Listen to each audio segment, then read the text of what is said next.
द्रूशी पढ़ लीजिए। अल्लाहुम्मा सल्लि अला मुहम्मद व अला आलि मुहम्मद व अला आलि इब्राहीम इन्नका हमीदुम मजीद।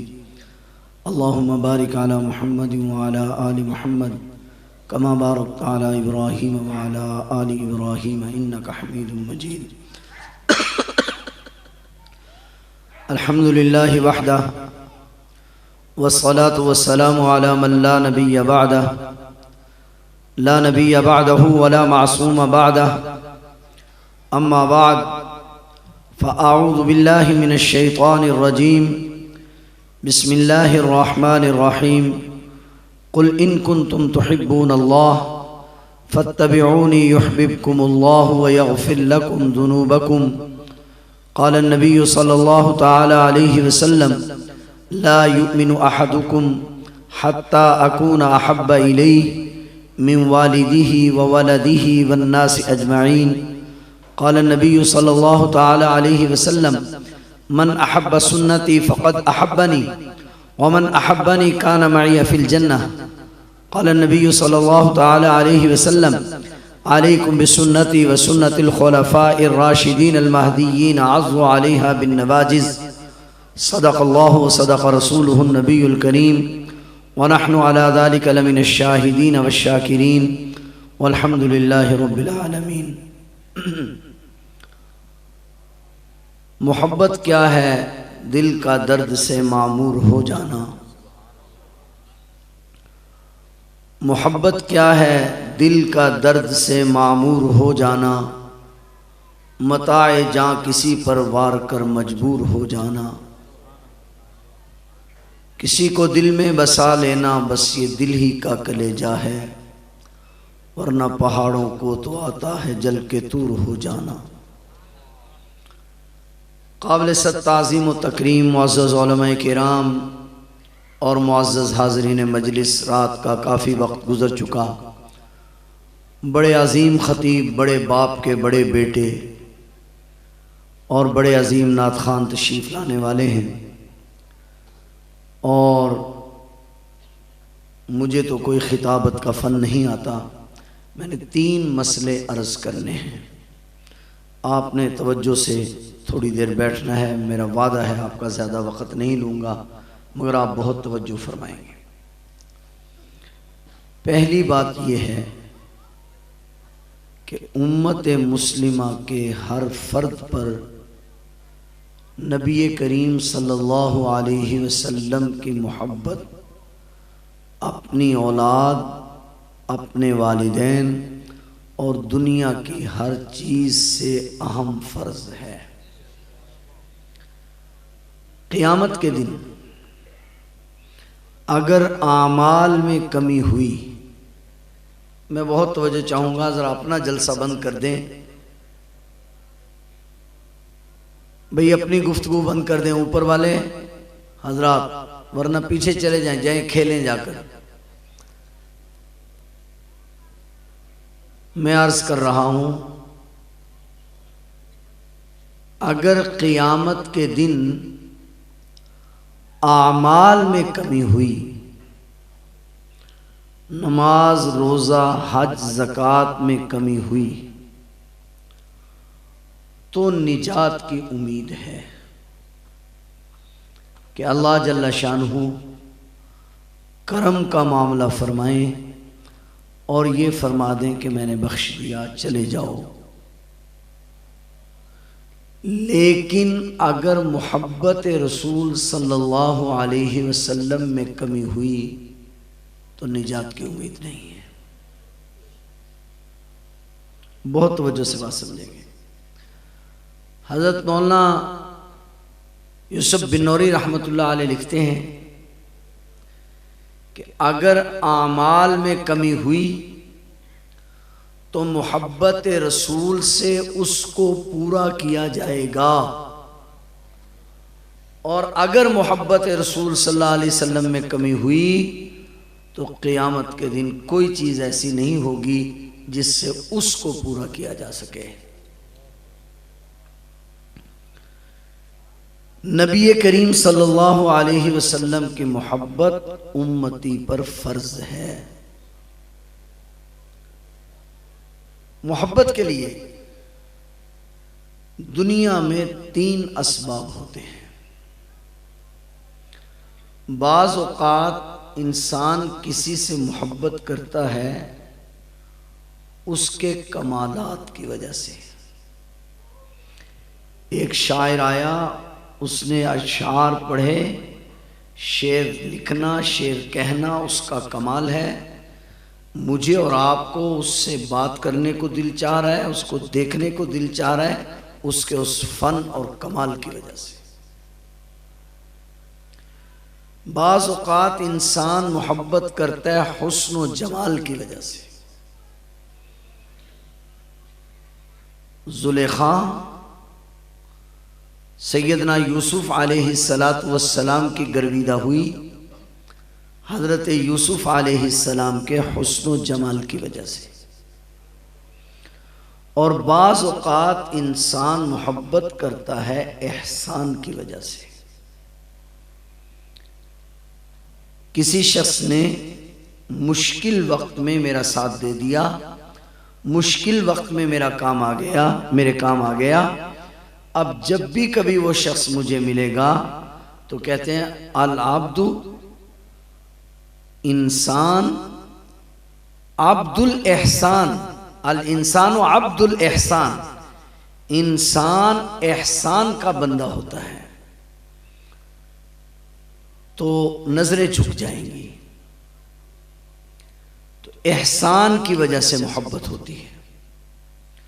तो नबी करीम सल्लल्लाहु अलैहि वसल्लम इस कायनात में सबसे बड़े साहिब कमाल हैं। आप अलैहिस्सलाम इस कायनात में सबसे ज़्यादा साहिब जमाल हैं। आप अलैहिस्सलाम सबसे ज़्यादा बड़े मोहसिन हैं। लिहाजा इन तीनों चीज़ों का तकाजा क्या है कि मोहब्बत किसके साथ होनी चाहिए? ज़रा बोलेंगे, थोड़ा जाग रहे हैं आप में, मेरी बात समझ रहे हैं? आपके कमालात भी सबसे ज़्यादा, आपका जमाल भी और आपके एहसानात भी। मैं चंद हवाले सिर्फ जिक्र करूँगा। दुनिया में जो कमाल भी किसी इंसान के हाथ पर जाहिर हो रहा है, असल तो वो अल्लाह ताला का कमाल है। उस कमाल के पैदा करने वाले तो अल्लाह ताला है। लेकिन हाथ पर किसके जाहिर होता है? ये सादत किसको मिलती है? ये किसी भी इंसान को मिल सकती है। अल्लाह ताला अगर ऐसे कमालात किसी इंसान को अता करे जो इंसान की ताकत में ना हो, उसको मौजज़ा कहते हैं, जिसकी मिसल न ला सके। तो सबसे बड़ा कमाल मौजज़ा हुआ करता है। अल्लाह जल्ला शानहू ने 1,24,000 अंबिया अलैहिमुस्सलाम को मौजज़ात अता फरमाए। हर नबी को किसी को 1 मौजज़ा, किसी को 2। सबसे ज़्यादा मौजज़े हज़रत मूसा अलैहिस्सलाम को मिले। कितने? 9। कितने मौजज़े थे आपके? जाग रहे हैं आप लोग? कितने मौजज़े थे? 9 मौजज़े। ये सबसे ज़्यादा मौजज़े जो मिले हज़रत मूसा अलैहिस्सलाम को मिले। और मूसा अलैहिस्सलाम के 9 मौजज़े थे। मूसा अलैहिस्सलातु वस्सलाम से ज़्यादा मौजज़े जो मिले वो फिर हमारे नबी हज़रत मुहम्मद रसूलुल्लाह सल्लल्लाहु अलैहि वसल्लम को मिले। और हमारे नबी के मौजज़ात की तादाद मुफस्सिरीन और मुहद्दिसीन ने 3000 लिखी। और बाज़ हज़रात ने, अल्लामा सुयूती वग़ैरह ने 10,000 तक लिखी है। मूसा अलैहिस्सलाम के मौजज़ात सबसे ज़्यादा तो कितने थे? 9। और हमारे नबी के मौजज़ात 3000, बल्कि 10,000 तक लिखा है। फिर मुहद्दिसीन ने कमाल ये किया है कि हुजूर अलैहिस्सलातु वस्सलाम के जिस्म के एक एक उज़्व का मौजज़ा लिखा है कि ये आपके हाथ के मौजज़े हैं, ये आपकी आँख के मौजज़े हैं, ये आपकी ज़बान के मौजज़े हैं, ये आपकी आवाज़ के मौजज़े हैं, ये आपके कान के मौजज़े हैं। एक एक चीज का मौजज़ा आपका जिक्र किया है। फिर बाकी अंबिया अलैहिमुस्सलाम, बहुत तवज्जो चाहूंगा, मैं एक बड़े नाजुक मोड़ पर आपको ले जाना चाह रहा हूं, उस मसले के लिए तमहीद बांध रहा हूं।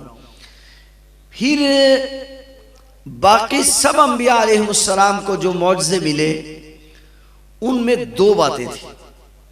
एक ये कि वो मौजज़ा नबी की जिंदगी तक होता था, नबी जब वो दुनिया से चले जाते तो वो मौजज़ा भी चला जाता। मूसा अलैहिस्सलातु वस्सलाम का जो सबसे मशहूर मौजज़ा है वो मूसा अलैहिस्सलाम का आसा था। सुना होगा आपने उसके बारे में। मूसा अलैहिस्सलाम के पास एक लाठी थी, उसमें 5 किस्म के मौजज़े थे। वो लाठी जो थी, अगर मूसा अलैहिस्सलाम उसको ज़मीन पर मारते तो ज़मीन में से पानी निकल आता, अगर उस लाठी को ज़मीन में गाड़ देते तो उस पर फल लग जाता। मूसा अलैहिस्सलातु वस्सलाम अंधेरे में चल रहे होते तो वो रोशन हो जाता। मूसा अलैहिस्सलातु वस्सलाम तन्हाई में होते तो वो मूसा अलैहिस्सलाम के साथ गपशप करते। तो ये मौजज़े थे उस आसा में, मगर मूसा अलैहिस्सलातु वस्सलाम की जिंदगी तक आज वो लाठी तुर्किस्तान में मौजूद है, मगर उसमें वो ताकत नहीं है। बहुत वजह। बाकी अंबिया अलैहिमुस्सलाम के मौजज़ात हिस्सी थे, उनकी जिंदगी तक थे, उनकी जिंदगी के बाद अब उन चीजों में वो तासीर। सुलेमान अलैहिस्सलाम का तख्त आपने सुना होगा, सुना है? सुलेमान अलैहिस्सलाम के पास एक तख्त था, कितना बड़ा था? मुफस्सिरीन ने लिखा 8 मील में उतरता था। 8 मील में एक वक्त का जो खाना था, उस तख्त पर बैठने वालों का खाना जो तैयार किया जाता था, उन लोगों का जो उस तख्त पर बैठते थे, एक वक्त के खाने में 20,000 ऊंट, 20,000 गाय, 20,000 बकरियां ज़िबा की जाती थी, तो उनका एक वक्त का खाना बनता था। उस तख्त पर 3 लाख कुर्सियां खवास की बिछाई जाती थी। वो तख्त हवा में सफर करता था। जब वो तख्त हवा में उड़ता था तो परिंदे अपने पर इस तरह मिला लेते थे और जहां जहां वो तख्त जाता था उस पर साया करते थे। वो तख्त तो आज मौजूद है, मगर उसमें वो ताकत मौजूद नहीं। तो अल्लाह ताला ने अंबिया अलैहिमुस्सलातु वस्सलाम को कमालात से नवाजा। मौजज़ा बहुत बड़ा कमाल है। तो मौजज़ात अल्लाह ने बहुत सारे अता फरमाए, मगर हमारे नबी के मौजज़ात की तादाद सबसे ज्यादा। उन नबियों के मौजज़ात उनकी जात तक थे। जब वो दुनिया से चले गए, उनकी नबूवत का वक्त चला गया, उनका मौजज़ा भी चला गया, मगर हमारे नबी का सबसे बड़ा मौजज़ा कुरान करीम है। हमारे नबी तो दुनिया से चले गए, लेकिन क्योंकि हमारे नबी की नबूवत का वक्त बाकी है, लिहाजा मौजज़ा भी बाकी। बात कुछ समझ रहे हैं? उन नबियों की क्योंकि नबूवत खत्म हो गई, उन अपने जमाने के वो नबी बरहक थे, मगर जब हमारे नबी आ गए तो अब हमारे नबी की नबूवत चलेगी। हमारे नबी की नबूवत ने क्योंकि क़यामत तक बाकी रहना है, हत्ता के ईसा अलैहिस्सलाम भी आएंगे, तो उस वक्त भी हमारे ईसा अलैहिस्सलाम को जो मौजज़ात दिए गए थे वो मौजज़ात उस वक्त नहीं होंगे। उस वक्त भी मौजज़ा हमारे नबी का मौजज़ा कुरान करीम मौजूद होगा, क्योंकि नबूवत हमारे नबी की चलेगी। तो हमारे नबी तो दुनिया से चले गए, मगर मौजज़ा बाकी। फिर जरा गौर फरमाइए, बाकी नबियों की नबूवत क्योंकि जमीन पर थी, इसलिए उनके मौजज़े भी जमीन पर थे। हमारे नबी की नबूवत क्योंकि जमीन से चल के आसमान पर भी थी। इसलिए हमारे नबी को जो दूसरा बड़ा मौजज़ा अता फरमाया गया वो मेराज थी। और हमारे नबी की नबूवत क्योंकि आसमानों पर भी थी, इसलिए बाकी सब नबियों की मेराजें जमीन पर, हमारे नबी की मेराज आसमान पर। और आसमान पर भी कहां तक है तवज्जो? सो तो नहीं गया जी? अल्लाह अकबर, माशाअल्लाह माशाअल्लाह।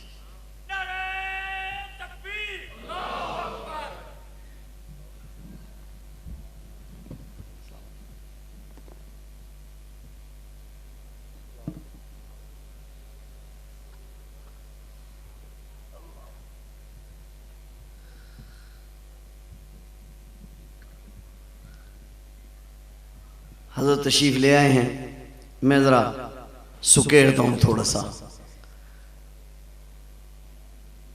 इजाजत है? मैं अर्ज कर रहा था बाकी नबियों की नबूवत क्योंकि जमीन पर थी,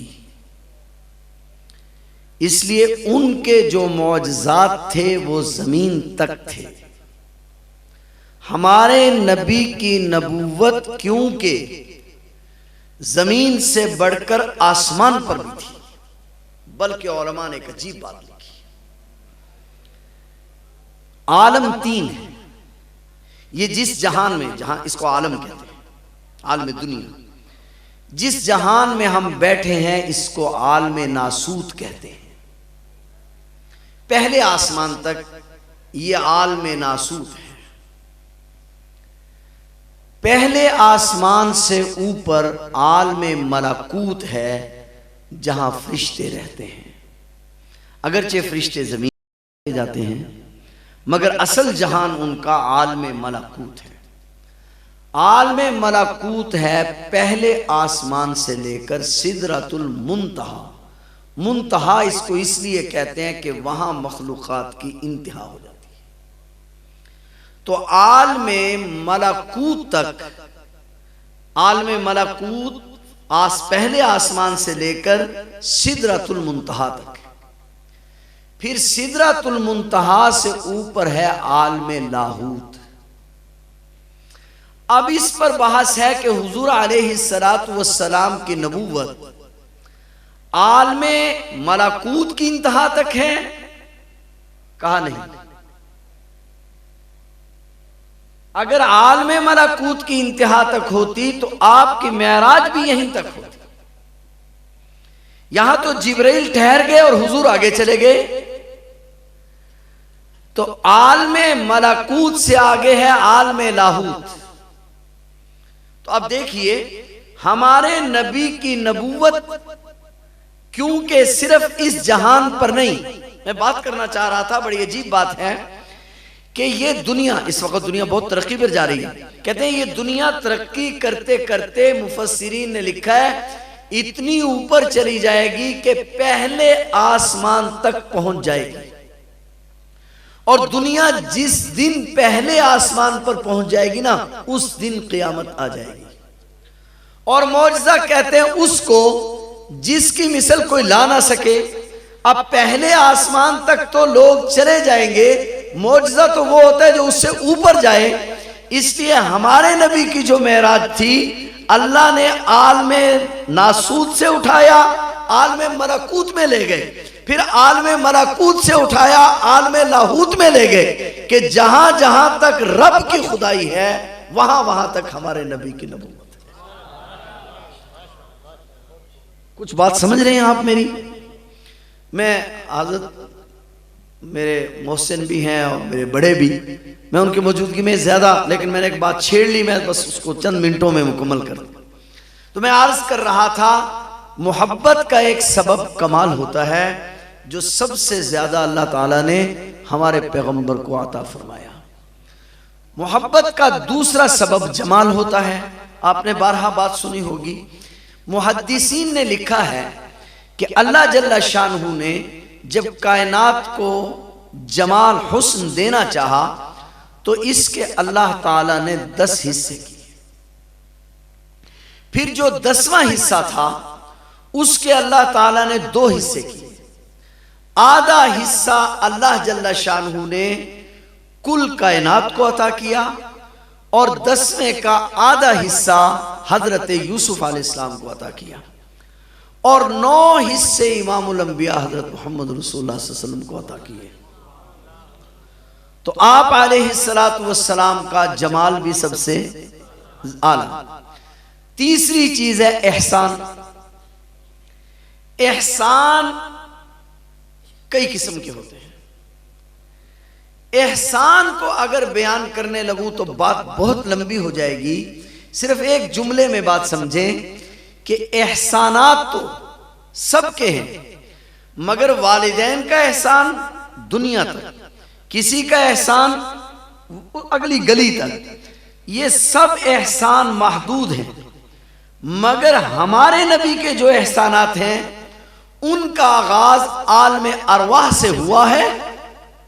जब आप सारे अंबिया अलैहिमुस्सलाम से पूछा गया अलस्तु बिरब्बिकुम, क्या मैं तुम्हारा रब नहीं? पहले अंबिया अलैहिमुस्सलाम से, फिर अवामुन्नास से। अंबिया अलैहिमुस्सलाम से पूछा गया अलस्तु बिरब्बिकुम, क्या मैं तुम्हारा रब नहीं? सब खामोश थे। सबसे पहले हुजूर अलैहिस्सलाम ने फरमाया आप हमारे रब हैं। आपकी बात को सुनकर सब ने इकरार किया।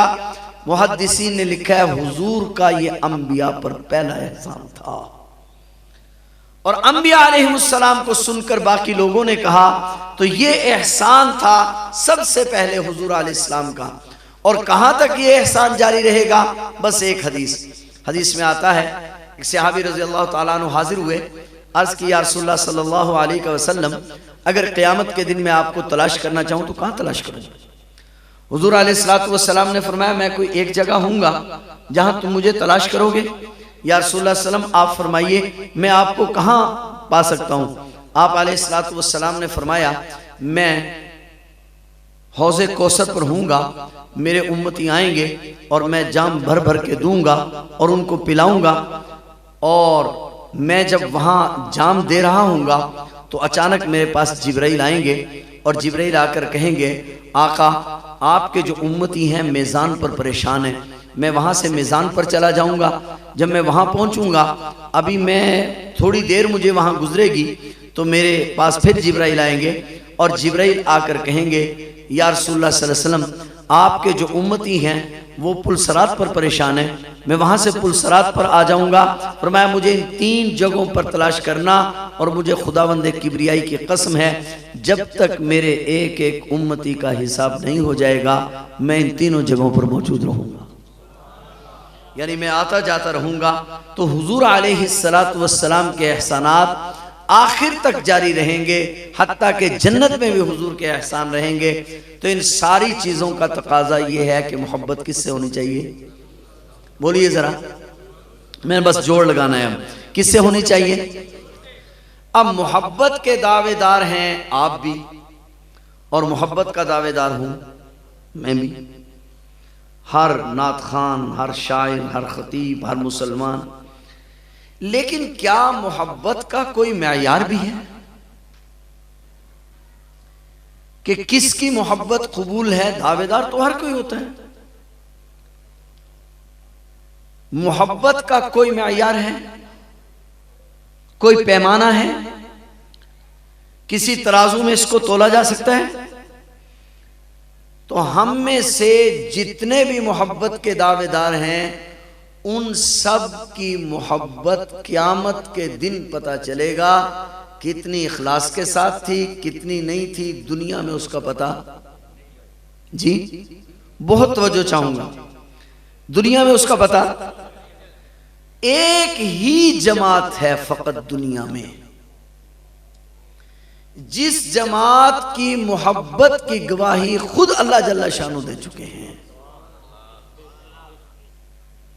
हमारी मोहब्बत का भी पता चलना है, उनकी मोहब्बत का पता चल चुका है।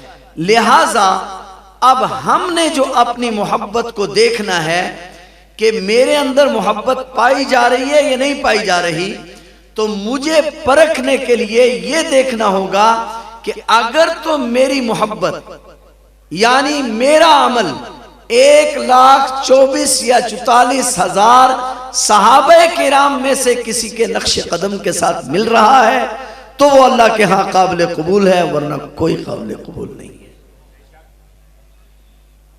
लिहाजा मोहब्बत मैं दावा कर दूं, मैं एक शेर पढ़ूं, मैं कोई अफसाना घड़ लूं, मैं हुजूर अलैहिस्सलातु वस्सलाम की शान में अपनी तरफ से कोई कलाम कहूं, वो उसका पता क़यामत के दिन चलेगा।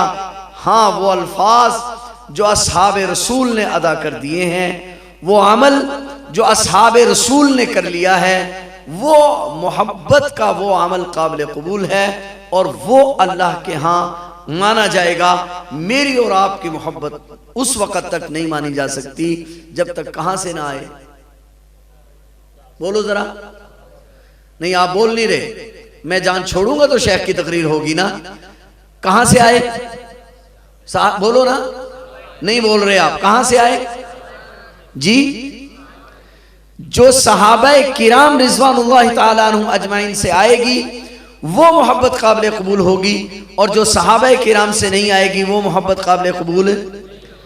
अब आप सुबह रात को ही जाकर जायजा ले लें।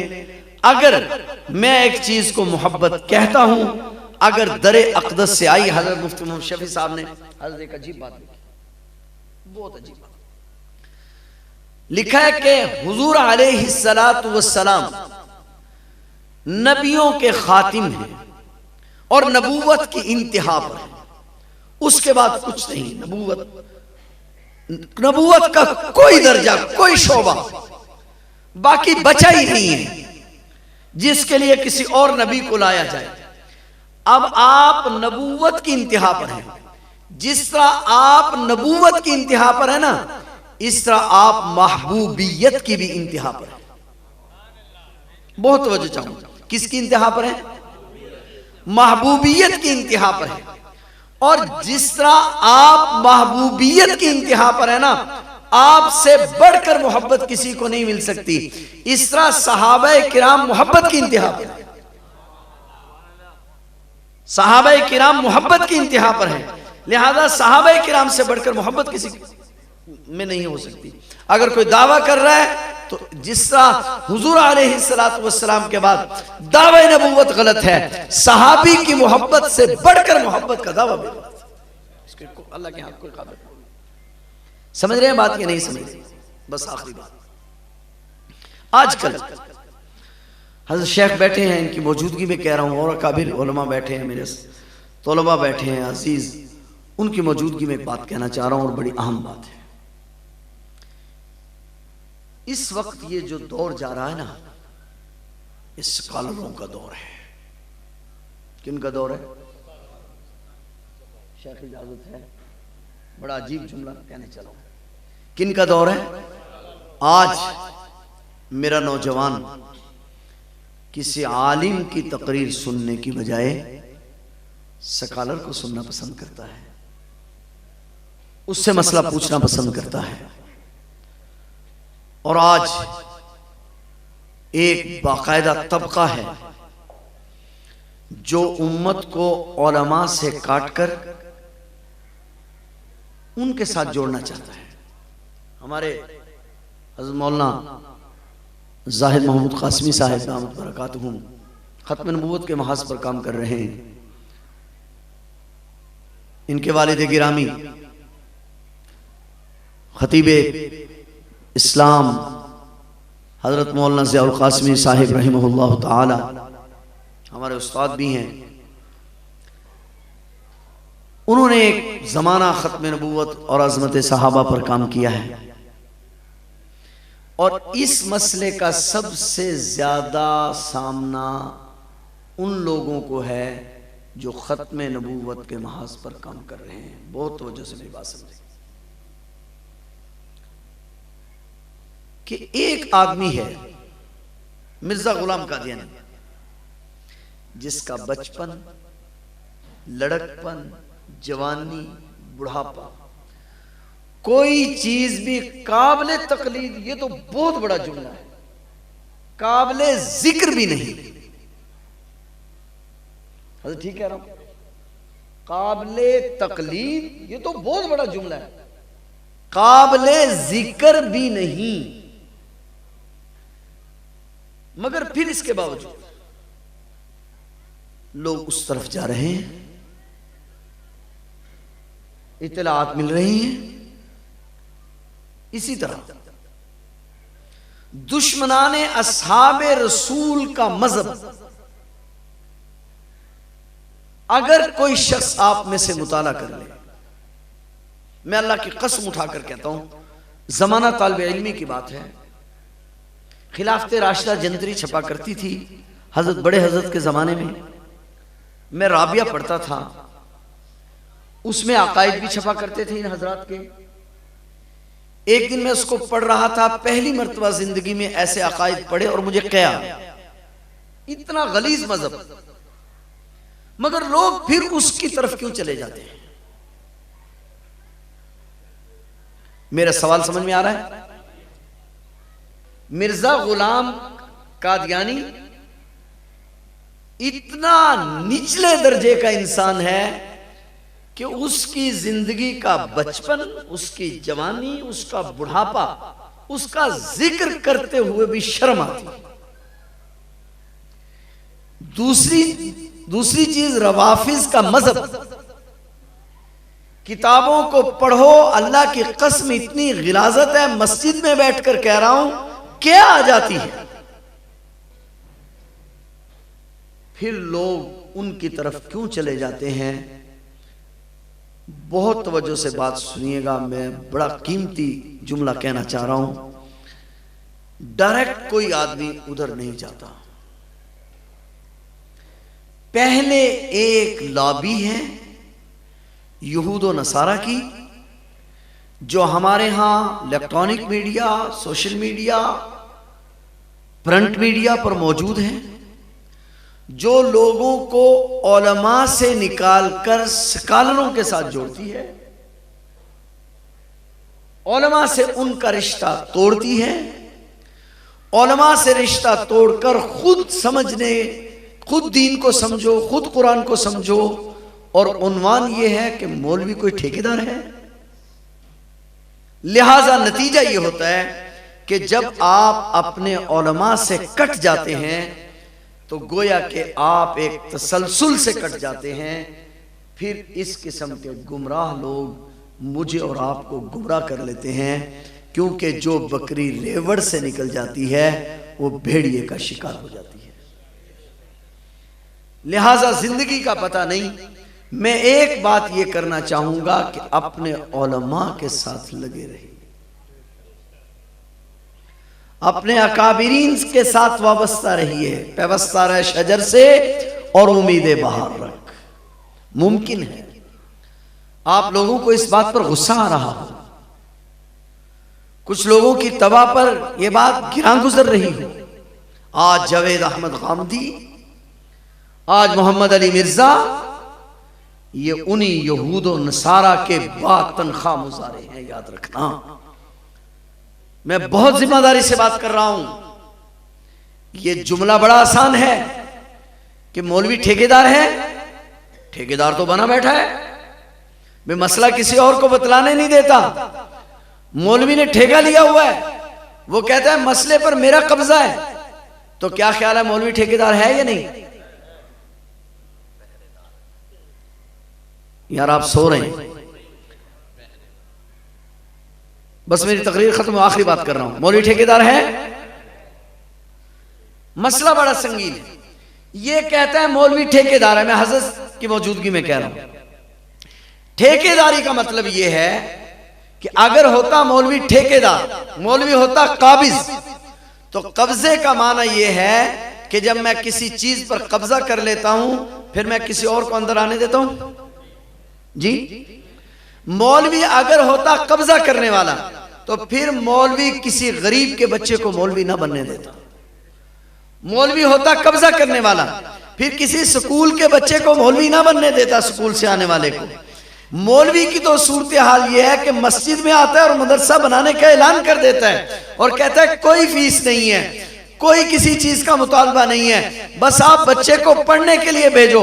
अगर इसने कब्जा जमाया हुआ होता, आपके बच्चों को दीन क्यों पढ़ा रहा होता?